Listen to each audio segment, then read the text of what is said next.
US president Donald Trump ने Russia के backyard के अंदर एक बहुत बड़ा छक्का मारा है। वैसे तो उनकी बातों से ये फील होता है कि उनको जियोपॉलिटिक्स का कोई ज्यादा आइडिया नहीं है और उनकी सीआईए और डीप स्टेट से पंगे चलते रहते हैं, लेकिन यहाँ पर सीआईए को एक बहुत बड़ा ग्राउंड फराहम किया है डोनाल्ड ट्रंप ने रूस के अगेंस्ट, और उस वक्त जब पुतिन से इनके मुज़ाकरात होने जा रहे हैं। आज की इस वीडियो में हम देखेंगे कि साउथ कॉकेसस रीजन जो कि एशिया और यूरोप को मिलाता है, वहां पर ट्रंप ने क्या बड़ी गेम डाल दी है और किस तरह रूस और ईरान की नींदें हराम कर दी हैं। आइए जानते हैं।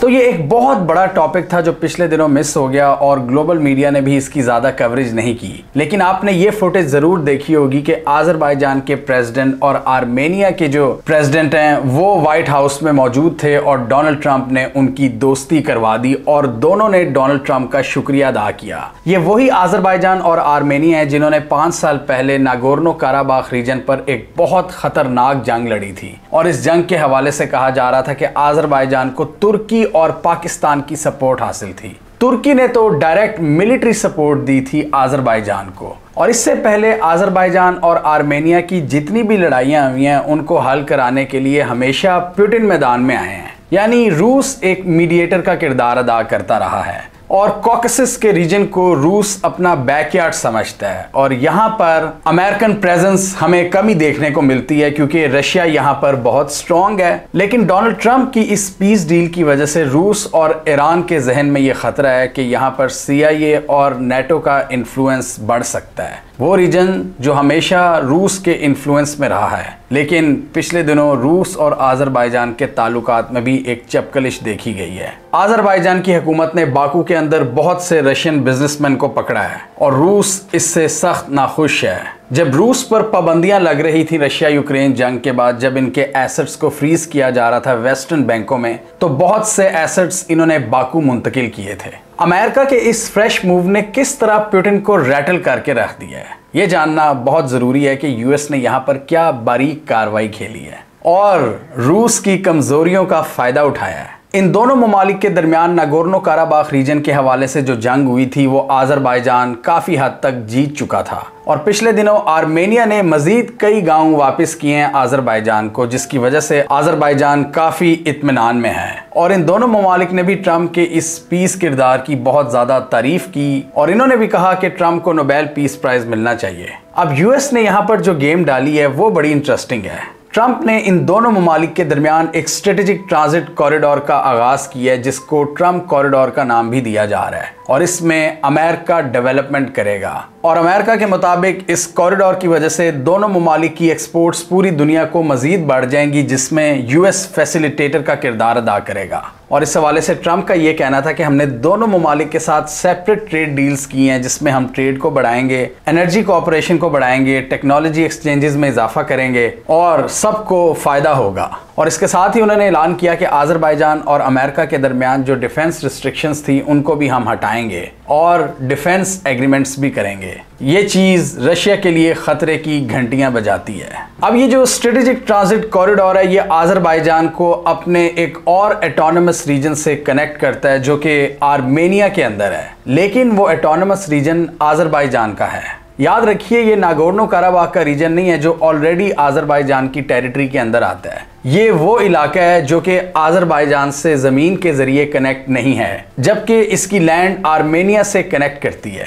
और यहाँ पर आज़रबाईजान की बड़े अरसे से ख्वाहिश थी कि एक आज़ादाना कॉरिडोर बने जिसके ज़रिए मैं कनेक्ट कर सकूँ अपने ही रीजन से और आर्मेनिया यहाँ पर कोई पंगा क्रिएट ना करे। तो डेफिनेटली इन दोनों ममालिक के दरमियान जंग हो रही थी, हालात कशीदा थे, तो आर्मेनिया भी इसमें मुश्किलात खड़ी करता था। आर्मेनिया कहता था कि हमारा कंट्रोल होगा, तो इसमें अब ट्रंप आए हैं बीच में और उन्होंने कहा है कि हम इस कॉरिडोर को देखेंगे, आप दोनों मिलकर चलाएंगे। डेफिनेटली इसका ज्यादा पार्ट आर्मेनिया के अंदर से गुजरेगा। आर्मेनिया इसको वैसे तो कंट्रोल करेगा क्योंकि उनकी टेरिटरी के अंदर से आ रहा है, लेकिन इस कॉरिडोर के अंदर आज़रबाईजान को भी बहुत से राइट्स दिए गए हैं। और बेसिकली अमेरिका की यहाँ पर नजर है आज़रबाईजान के ऑयल पर। और ऑयल की बात करें तो हमने कई वीडियोस में डिस्कस किया हुआ है कि इसी रास्ते के जरिए आज़रबाईजान का तेल इजराइल भी पहुंचता है। तो बेसिकली ये सारी डील इजराइल के फायदे में भी है। आज़रबाईजान का तेल जब ट्रैवल करेगा इस कॉरिडोर के ज़रिए वो तुर्की पहुंचेगा और तुर्की से वो इज़राइल पहुंचता है और ये ऑलरेडी काम चल रहा है। और अब ये सारा काम बगैर किसी रुकावट के होगा, बहुत स्मूथली होगा, जिसमें अमेरिका ने गारंटीज दी हैं। अमेरिका ने कहा है कि हम इसको पीस कॉरिडोर बनाएंगे।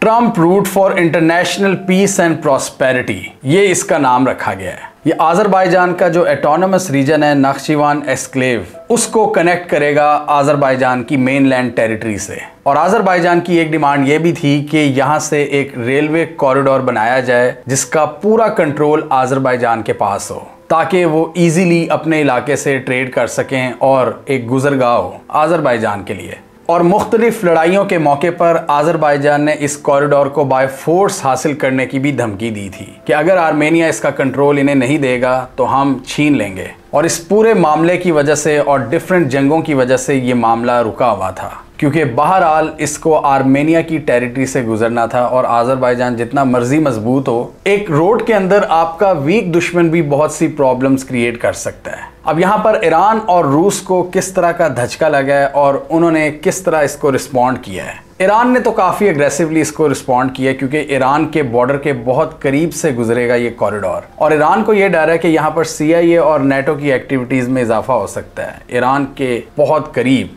और ईरान के अंदर वो सैबोटाज एक्टिविटीज़ कर सकते हैं। ईरान ने अभी रिसेंटली इजराइल के हाथों बहुत ज़्यादा नुकसान उठाया है और ईरान अब मज़ीद अफोर्ड नहीं कर सकता। आज़रबाईजान के इजराइल से बड़े ज़बरदस्त ताल्लुकात हैं और वो उनको तेल प्रोवाइड करते हैं तुर्की के रास्ते, जैसे हमने पहले एक्सप्लेन किया है। जब ईरान के प्रेसिडेंट रईसी के हेलीकॉप्टर का हादसा हुआ था और उसमें वो मारे गए थे, वो उस वक़्त आज़रबाईजान से वापस आ रहे थे और बहुत से एनालिस्ट के मुताबिक ये इजराइल की कार्रवाई थी कि उनको आज़रबाईजान के बॉर्डर के करीब निशाना बनाया गया था और सदर और वज़ीर ख़ारजा दोनों को उड़ाकर रख दिया था। ईरान ने इस मामले पर उस वक़्त ज़्यादा शोर नहीं मचाया, क्योंकि इससे ईरान की सॉवरेंटी और उनकी जो पावर है वो अंडरमाइन होनी थी, तो उन्होंने ज़्यादा बातचीत नहीं की। उन्होंने कहा कि ये इंटरनल एक हादसा था, हेलीकॉप्टर पुराना था और मौसम बहुत ख़राब था, लिहाजा वो हादसा हो गया। मौसम नो डाउट उस दिन बहुत ख़राब था, लेकिन बहुत से सवालात थे उस पूरे इंसिडेंट के हवाले से, जिसको हमने इस वीडियो में एक्सप्लेन किया था कि आज़रबाईजान से वापसी पर उनके जहाज़ का इस तरह तबाह होना और आज़रबाईजान के अंदर भी मुसाद की एक प्रेजेंस है।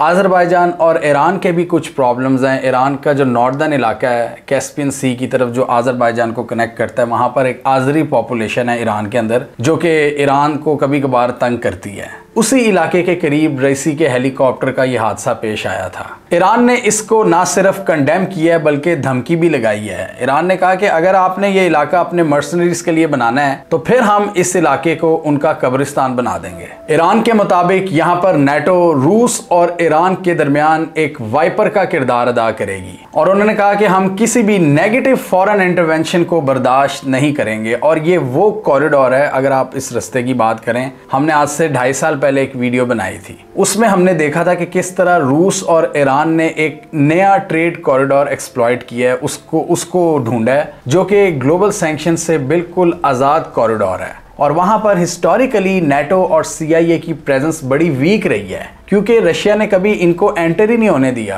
रशिया ने ऐसी स्ट्रेटजीज बनाई, इन सारे ममालिक से ताल्लुकात अच्छे रखे सेंट्रल एशियन स्टेट से, तो कभी इनको एंटर नहीं होने दिया, क्योंकि रशिया इसको अपना बैकयार्ड समझता है। और CIA की यही स्ट्रेटजी रही है हमेशा से, सोवियत यूनियन के खिलाफ भी और रूस के खिलाफ भी, कि इनको इनसर्कल करना है और इनके जितने भी करीबी एरियाज हैं वहाँ पर अपनी प्रेजेंस बढ़ानी है। जिस तरह यूक्रेन को इन्होंने पंप किया कि आप नेटो को ज्वाइन कर लो, रशिया ने कहा था ये हमारी रेड लाइन है, रशिया ने वो बर्दाश्त नहीं किया और अटैक कर दिया। तो रशिया के ये जो सदर्न इलाके हैं, सेंट्रल एशियन स्टेट्स हैं, कॉकसस का रीजन है, यहाँ भी रशिया बर्दाश्त नहीं करता इनकी प्रेजेंस। और यहाँ पर रूस अमेरिका की अफगानिस्तान और इराक की प्रेजेंस पर भी तनकीद करता है कि इनकी मिलिट्री प्रेजेंस की वजह से दाइश वगैरह ने जन्म लिया है, जो फिर हमारे इलाकों तक पहुँच जाते हैं। और अब तो यहाँ पर अमेरिका डोनाल्ड ट्रंप के जरिए डायरेक्टली कूद पड़ा है, जो कि हिस्ट्री में हमने कभी नहीं देखा। और उन जगहों पर जिनको ईरान और रूस सैंक्शन प्रूफ समझते थे, CIA प्रूफ समझते थे, नेटो प्रूफ समझते थे, वहां पर ये पहुंच गए हैं। और यहाँ से ही एक और इम्पॉर्टेंट कॉरिडोर गुजरता है, नॉर्थ साउथ ट्रांसपोर्ट कॉरिडोर,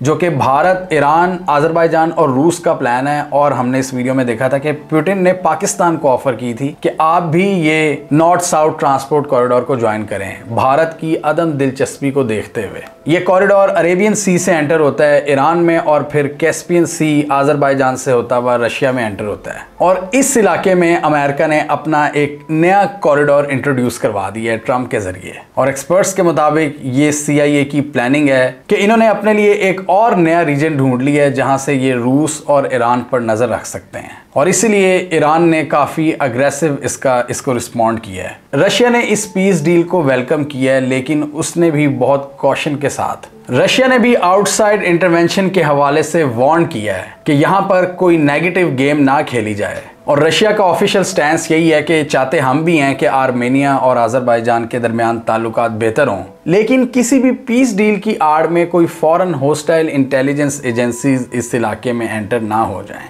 और रूस का हमेशा से ये एक स्टैंस रहा है कि रीजन के मसले रीजन के ममालिक ही हल करेंगे, कोई आउटसाइड पावर नहीं आ सकती। यही रूस का अफगानिस्तान के हवाले से भी मौक़िफ़ है और सेंट्रल एशियन ममालिक के हवाले से भी, क्योंकि सीधी सी बात है, रूस कहता है कि यार ये हमारी सॉवरेंटी के लिए ख़तरा है, यहाँ पर इनकी प्रेजेंस, वेस्टर्न एजेंसीज की प्रेजेंस, हमने अपने इलाके को खुद ही सही करना है। इसलिए वो तालिबान के साथ भी बहुत अग्रेसिव मुज़ाकरात कर रहे हैं और उनके क्रेडेंशियल्स को उन्होंने तस्लीम कर लिया है, उनकी हुकूमत को तस्लीम कर लिया है। चाइना और रूस की ये फिलॉसफी है, वो कहते हैं कि रीजन के मसले रीजन के ममालिक मिल बैठकर हल करें, ना कि 7000 मील से कोई आई हुई सुपर पावर। और उनको पता है कि वो सुपर पावर मसले ही क्रिएट करती है, उनकी जो पॉलिसीज़ हैं वो पूरे इलाके को डिस्टेबलाइज करती हैं और दहशतगर्द ग्रुपों को जन्म देती है। इस हवाले से रूस का एक स्ट्रॉन्ग मौक़िफ़ है कि ये सारे मसले हमने खुद मिलकर हल करने हैं रीजनल ममालिक ने। और रशिया के मुताबिक अगर यहाँ पर आपने पीस डील करानी है, यानी अमेरिका ने, तो आपका एजेंडा सिर्फ पीस होना चाहिए, ना कि नई डिविजन्स को क्रिएट करना। तुर्की की बात करें तो तुर्की ने इस कॉरिडोर को बड़ा वेलकम किया है। तुर्की आखिरकार नेटो का एलाय है, अमेरिका का एक अंदर खाते तो दोस्त ही है, ऊपर उनके बहुत से इनके इख्तलाफात नज़र आते हैं, लेकिन तुर्की को भी इससे इकनॉमिकली फ़ायदा है कि अजरबैजान का तेल जब आएगा और दूसरी बहुत सी प्रोडक्ट्स तुर्की अपनी सरजमीन से इनको पूरी दुनिया में एक्सपोर्ट करता है, इजराइल तक तेल भेजता है, इसका किराया तुर्की वसूल करता है और इसके ज़रिए तुर्की की स्ट्रेटेजिक इंपॉर्टेंस में इजाफा होता है। और तुर्की आजकल आर्मेनिया से भी अपने ताल्लुकात बेहतर करने की कोशिश कर रहा है, क्योंकि अजरबैजान को तो इन्होंने खुलकर सपोर्ट किया था, तुन के रख दिया था आर्मेनिया को। अब वो कह रहे हैं कि हमारे इनसे भी ताल्लुकात अच्छे होने चाहिए, इनका बॉर्डर भी लगता है, ताकि जो चीज़ें तुर्की तक आती हैं अजरबैजान के ज़रिए उनमें आर्मेनिया कोई रुकावट ना डाले। तो इस पीस डील का डेफिनेटली तुर्की को भी फ़ायदा है। तुर्की के फॉरेन मिनिस्टर ने इस कॉरिडोर को इस तरह डिफाइन किया कि ये ऐसा ज़बरदस्त कॉरिडोर है जो कि यूरोप को लिंक करेगा एशिया की डेप्थ्स के साथ तुर्की के ज़रिए, और ये एक बहुत बेनिफिशियल डेवलपमेंट है आधी दुनिया के लिए। एक्सपर्ट्स के मुताबिक ट्रंप ने यहाँ पर पुतिन को बड़े ज़बरदस्त तरीके से फंसाने की कोशिश की है, और उस वक्त जहाँ पर इनके मुज़ाकरात होने जा रहे हैं, ट्रंप ने यहाँ पर मॉस्को और बाकू के दरमियान जो इख्तलाफात हैं उनको एक्सप्लॉइट किया है। और जैसे ही अजरबैजान ने थोड़ा सा मुंह फेरा रूस से, अमेरिका फ़ौरन इंटरवीन करने आ गया कि हम कराएंगे दोस्ती, और अपने पुराने पार्टनर तुर्की को भी इसमें इस्तेमाल किया और उनको भी फ़ायदा पहुँचाया है, उनको भी एतमाद में लेकर ये किया है। और यूरोपीय यूनियन और नेटो के लिए भी अपॉर्चुनिटीज़ पैदा की हैं कि जिस तरह वो रूस के खिलाफ स्ट्रगल कर रहे हैं यूक्रेन में, इस रास्ते से उनको एक नया एवेन्यू मिल सकता है रूस पर नज़र रखने के लिए, एटलीस्ट इंटेलिजेंस वगैरह के लिए। और ये वो रीजन रहा है जहाँ पर वेस्टर्न फोर्सेस का कंट्रोल बहुत वीक रहा है। रशिया का हमेशा एक स्ट्रेटेजिक एज रहा है, क्योंकि उन्होंने अपना इन्फ्लुएंस रखा है ताकत के ज़रिए, डिप्लोमेसी के ज़रिए। हिस्टोरिकली पिछले 200-300 सालों की बात अगर हम कर लें तो ये एक सीरियस थ्रेट है रूस के लिए, जो कि सेंट्रल एशिया में इनके मकासद को पूरा कर सकता है और साथ ही ईरान को भी डिस्टर्ब कर सकता है। ये अमेरिका, यूरोप, इजराइल और तुर्की के लिए बेनिफिशियल साबित हो सकता है, और रूस, ईरान और चाइना के लिए नुकसानदेह। ईरान और रूस भी यहाँ पर चुप नहीं बैठेंगे, उनकी एक्सरसाइजेस चलती रहती हैं। कैस्पियन सी में भी वो बहुत क्लोज कोऑर्डिनेशन के साथ चलते हैं। तो यहाँ पर वो भी अपनी एक्टिविटीज़ में इजाफा कर देंगे और इस रास्ते से वो ट्रेड भी करते हैं। यहाँ पर आज़रबाईजान का रोल बहुत ज़्यादा इम्पॉर्टेंट हो जाता है क्योंकि उसको रूस और अमेरिका दोनों अपनी साइड पर करने की कोशिश कर रहे हैं। कैस्पियन सी का बहुत बड़ा एरिया आज़रबाईजान के पास है और यहाँ पर अमेरिका की ये भी ख्वाहिश है कि रूस की ट्रांस कॉकेशिया और ब्लैक सी में पोजीशन वीक हो, ये इलाके रशियन स्फीयर ऑफ इन्फ्लुएंस में ना रहें। इसलिए यूक्रेन की इतनी ज़्यादा सपोर्ट की जाती है मिलिटरीली कि ईस्टर्न यूरोप में रूस को वीक किया जाए और नाटो को ज़्यादा से ज़्यादा रशियन बॉर्डर्स के आसपास डिप्लॉय किया जाए।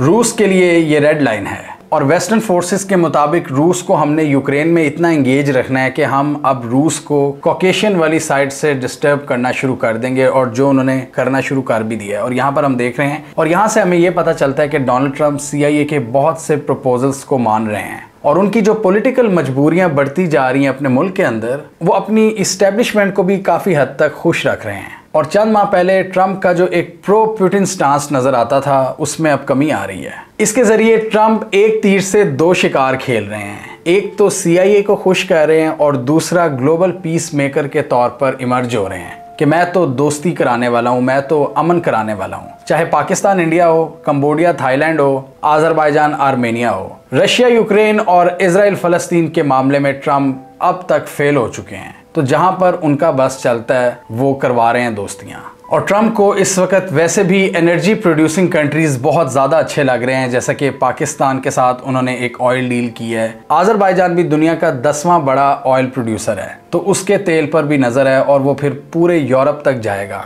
जो तेल ये रशिया से नहीं ले रहे वो आज़रबाईजान से उसकी कमी पूरी कर सकते हैं और इसराइल को तो वो पहले ही पहुंचा रहे हैं तुर्की के ज़रिए। और इस रीजन में US कंपनीज आएंगी डिफरेंट डेवलपमेंट प्रोजेक्ट्स के लिए और उसकी आड़ में बहुत कुछ हो सकता है। CIA की एक्टिविटीज़ बढ़ सकती हैं और नाटो को इम्पॉर्टेंट इंटेलिजेंस प्रोवाइड की जा सकती है। रशिया और ईरान को तंग किया जाएगा और इनका इस कॉरिडोर के ज़रिए जो एक मजबूत अलायंस था उसको भी वीक करने की कोशिश की जाएगी। और इस इलाके में हिस्टोरिकली जो पुतिन ने एक मीडिएटर का किरदार अदा किया और अपना एक इन्फ्लुएंस जमाया है, उसको भी अंडरमाइन किया है ट्रंप ने। इतनी दूर से आकर इन दो ममालिक के दरमियान दोस्ती कराई है जो कि रूस के हमसाए हैं। हमने ये भी देखा है कि इन दोनों ममालिक के दरमियान पीस डील्स का रिकॉर्ड बड़ा ख़राब है आर्मेनिया और आज़रबाईजान के दरमियान। अब देखना ये है कि ये पीस डील कितने लंबे अरसे तक रहती है और जब तक ये रहेगी अमेरिका का इन्फ्लुएंस भी रहेगा। आर्मेनिया और आज़रबाईजान दोनों के साथ अमेरिका ने मुआहदे भी शुरू कर दिए हैं कि अमेरिका इस इलाके में डेवलपमेंट करेगा। हमें कॉमेंट सेक्शन में बताइए आपके ख्याल में ट्रंप का ये जो कॉरिडोर है आज़रबाईजान और आर्मेनिया के दरमियान, जिसको पीस कॉरिडोर कहा जा रहा है, क्या ये रूस और ईरान के लिए स्ट्रेटेजिक मुश्किलात में इजाफा कर सकता है? क्या इस डेवलपमेंटल कॉरिडोर की आड़ में CIA अपनी एक्टिविटीज़ में इजाफा कर सकती है और नाटो को फ़ायदा पहुंच सकता है, या रूस अमेरिका की इस चाल को आउट मनूवर कर देगा? आप क्या समझते हैं? कमेंट कीजिए। इसके अलावा हमारा YouTube चैनल सब्सक्राइब कर लो, साथ ही वो बेल आइकॉन भी दबा लें ताकि वो स्टोरीज दुनिया भर से पाकिस्तान से जिनकी मेन स्ट्रीम मीडिया पर प्रॉपर कवरेज नहीं होती हमारे प्लेटफॉर्म के थ्रू आप तक टाइम पर पहुंच जाएं।